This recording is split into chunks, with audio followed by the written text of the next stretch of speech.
తిరుపతిలో శ్రీ గోవిందరాజస్వామి వార్షిక బ్రహ్మోత్సవాలు ముగిశాయి.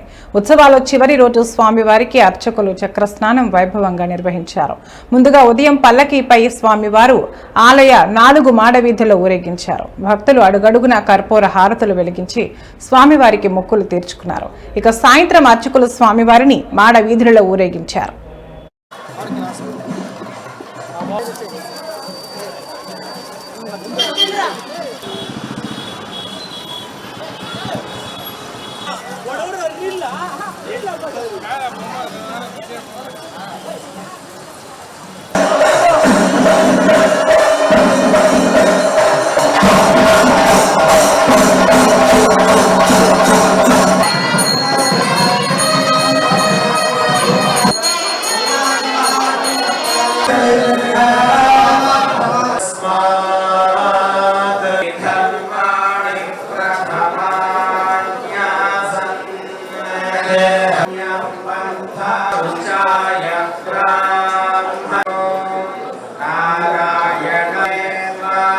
Tadasya Priya Abhivacho